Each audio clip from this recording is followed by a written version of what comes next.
Hey, it's real late. Hot 97, my name is Peter Rosenberg, and this is a special interview for a couple reasons. Number one, most importantly, we're talking to a guy who the streets love, a lot of hip-hop fans love, and you rarely hear from. And number two, he's going to be going away for a while tomorrow, so I feel special that we have his time, his limited time that he has. So, first of all, J.R. Ryder is here. What up, bro? Rosenberg, appreciate you, bro. Yo, appreciate you for coming through, man. You're one of the streets' favorites over the last decade. Appreciate that, Gotten man. a lot of love, the people who love lyrics and people who love MCs. Yes, sir. So first and foremost, you have a new tape out. Yeah, The Return of Greatness. I just put that out February 25th. That's on Nat Piff. I did about like 35,000 downloads with no video, no promo, no nothing. I ain't put out music in like 2 summers. You know what I mean? So it's definitely doing good. Shouts to everybody that download that. If you ain't get it, go get it. But then you also have Writer's Block 6. I got Writer's Block 6 coming out today at 8 o'clock. You know what I'm saying? Extended clip. That's 2 mixtapes within a month. Not too many rappers out there working like that. I should have been doing that, but I definitely, So what have you been doing? Why have you not been recording the last couple of years? Honestly, this past year I've been, back and forth fighting this case, you know what I'm saying? So this shit been having my mind elsewhere, you know what I'm saying? Like I had a whole mixtape already done to come out with. But once I start seeing where the case was going, my mind state start changing. Like my mood just as far as music start changing. So I had to scrap that and do a whole new mixtape. All right, so you already told me off the air the story and that you don't want to tell the whole thing, as you shouldn't. Yeah. But it's a situation that you got put in where you did not commit the crime you're accused of. Yeah. But you are going to go away for a while because of it.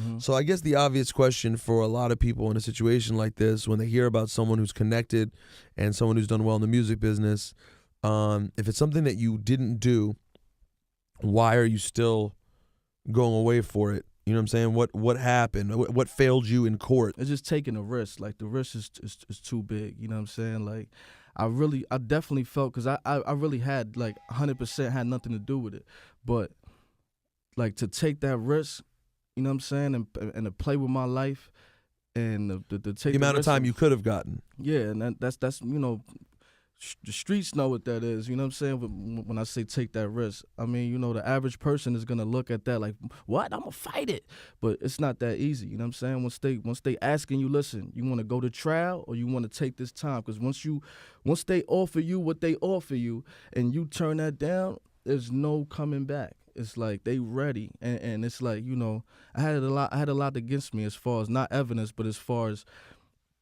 I had Lil Wayne's same judge. I had the DA on Ja Rule's case. Like I had a lot that wasn't the hip hop cops on you. Yeah, and they definitely didn't give a damn. You know what I'm saying? Who I was. You know what I'm saying? So Maybe the opposite. Yeah, maybe they did give a damn who you were, but for the wrong reason. Yeah, exactly. So. The rap thing is definitely not a plus to them in their eyes, you know what I'm saying? So, I didn't want to just take that risk, you know what I'm saying? The risk was crazy, you know what I'm saying? The blow trial, I could have got a lot of years. Put it like that. So what about the people that you've been known to be associated with, Dipset, etc.? That's where people know you from. What are the relationships like there at this point? At this point, there's no relationship. Like I fuck with I rock with Hell Rao. That's my dude. He always been a stand-up dude since day one. You know what I mean? That's about it. I mean, up to this point right now. When were you good with them? As of several years ago, were you good with them, or did the relationship fall? A couple months ago, we was definitely good. You know what I mean? But being in a situation, being in real situations bring things to the light, like show you what's really going on out there. You know what I mean? And I feel like I guess that's where I'm at with it. You know what I'm saying? So you reached out. My lawyer was on my back. I didn't want to reach out because you know what I mean, I had that pride and at the same time, I got love for niggas, and I look at niggas like my brothers, so I didn't want to be disappointed at the end of the day. You know what I'm saying? So you didn't want to reach out and have them turn you down. Exactly. I didn't want to reach out and then they turned me down, and I that's what was expected. You know what I'm saying? But my lawyer's on my back, you know what I'm saying? He won 30, 40,000, you know what I'm saying? And he like, you listen, we need to do this we need to get this paper by any means necessary. I don't care if you gotta rob a bank, sell a brick, you need to reach out to your industry friends and you know what I'm saying, stuff like that. So I'm like, you know what? He right. I'm gonna holler at Cam, holler at Jim, see what's up, you know what I'm saying? Even if they can't, you know what I'm saying, as long as they know where I'm at with it, and I speak to them, and you know what I'm saying, they got my support.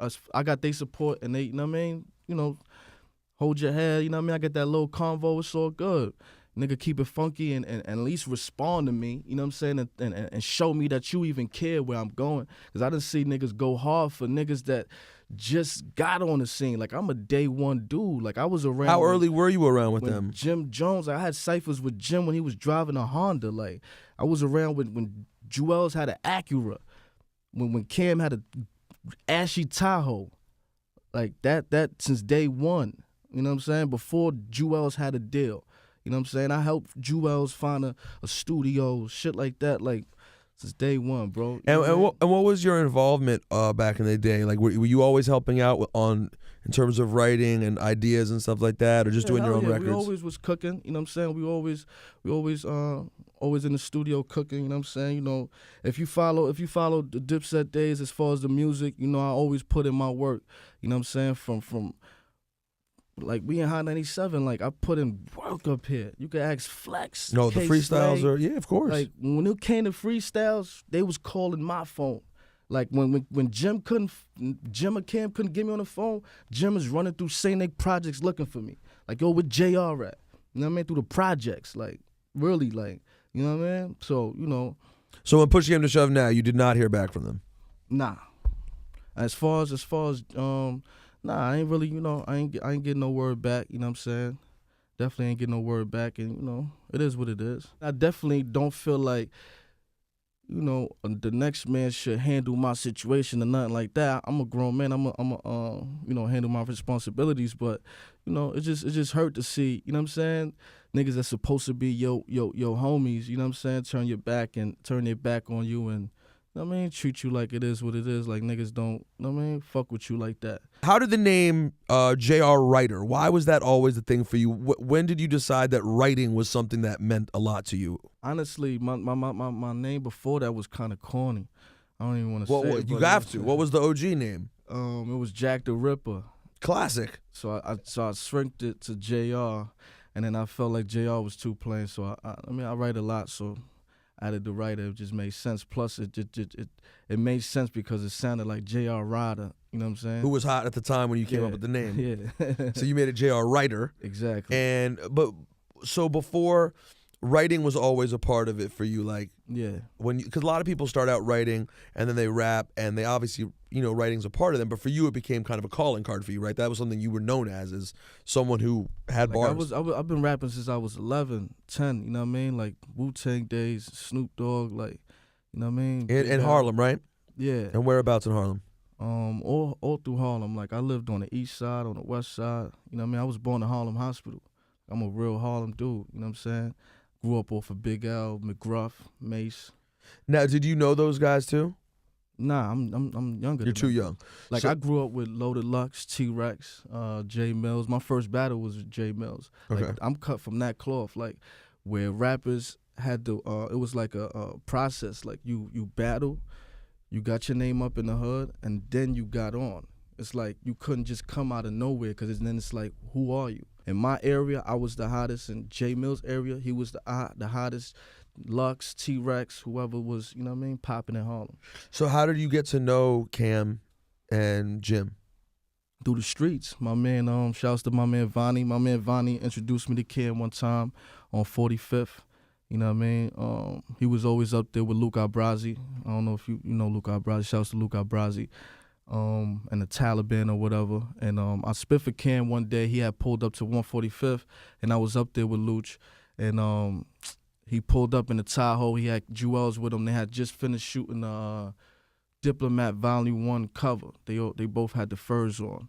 And I spit for Cam, and he like, yo, the Diplomats ain't situated yet, but, you know what I mean, as soon as we get on, stick around, I got you, you're ready. So since that day, you know, been day one. Online, said you put out something like 13 mixtapes? something like that, 13 or 15 mixtapes. Yeah, I put out a bunch of mixtapes. I done did so many deals, like, you know what I mean? What would you consider to be the most well-known verse or record you've done that people come up to you and mention the most? Grill 'em, Get 'em. I mean, they still play in the clubs. Like, what else? Shake, that's platinum. Birdcore, you know, that was a classic. I had Lil Wayne and Washington Heights, Dame Dash, the whole Diplomats on Dykeman. Like, as a matter of fact, not even Dykeman, on a trap block with niggas hustling on Nagel in the Heights. You know what I'm saying? Cam had his Lamborghini on the sidewalk. You know, shit was a movie. That never happened in the Heights again. You know what I'm saying? But what else? Got a lot of joints, man. Got a lot of joints. I mean, recently I had a joint that could have been out of here, but I don't know what happened with that. Shouts to Jim, man. You know, I had this joint called Ghost Cinderella with me, Cam, and Jim. That was crack. My producer made it and all that. When was that? That was like 2 years ago. And then I don't know, like Jim wanted it to be his single, so I had fell back. And then started picking up, and then he fell back. And then it just kind of never went. Yeah, but I wanted it as my single, but you know, Capo, he wanted it as his single. So. You're about to go in. This is an interesting situation for you. You're not some cat who's been in and out of jail. You haven't had any trouble with the law officially in a long time. I mean, I did 2 bids when I was younger, you know what I'm saying? But that was in the past. I came home when I was 16. You know what I'm saying? And so it's been a long time that you've been not dealing with this. Yeah, so what do you? I made my mind up. I'm like, yo, I'm gonna do this rap thing, and that's what I've been doing ever since. I've been getting to it. Well, that's another thing that really stinks about this story, and you going back, is that you made up your mind to not be involved in that, and then you get caught up in something that you didn't do, and now you're going back. Yeah. And so, what do you do?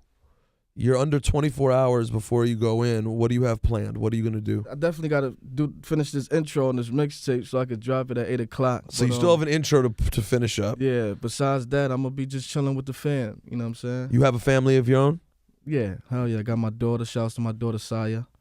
So you can go be with your daughter? Yeah. Hell yeah. What about a meal? You gonna go eat something somewhere? Anything in particular? Yeah. Hell yeah. Meals. You know, I'm smoking a nice blunt. You're gonna have a blunt. Where's the meal gonna be from? You know? You haven't thought about that yet? That would be the only thing I'm thinking about is what's my meal? Go get a nice meal in the Heights or something. I don't know. You know, nothing too crazy. You know what I'm saying? I honestly, I'm just ready to get this over with. I don't want to treat it like I'm going to do 20 years. You know what I'm saying? Because I'll definitely be right back out sometime next year. You don't never know. All right, so it won't be that long until we hear from you. But I appreciate you coming up and spending some of your time with us before you go and telling us your story. For having me, bro. No, of course, man. Support. I'm a big fan of the show. You know what I'm saying? I was always like waiting on your call. Like, damn, when Rosenberg. I know, and you know, I gotta be honest. Spitters up there. I always keep it funky. Like I, for some reason, like you're someone I've always respected, but never really crossed paths. And like sometimes I have random. You're like a real like I'm into super New York-ish. But like you were coming up, even like your really big come up when everyone was messing with you was before when I got here, and you've had great stuff since then, of course. I was up here before Ebro, man. Yeah, exactly. So I just we sort of missed each other, and but yeah, I'm happy you came by, man. I'm definitely be supporting you while you're gone. We appreciate the time, bro. Appreciate you know what it is, man. J.R. Ryder. You already know. Relay Hot 97, Harlem, stand up.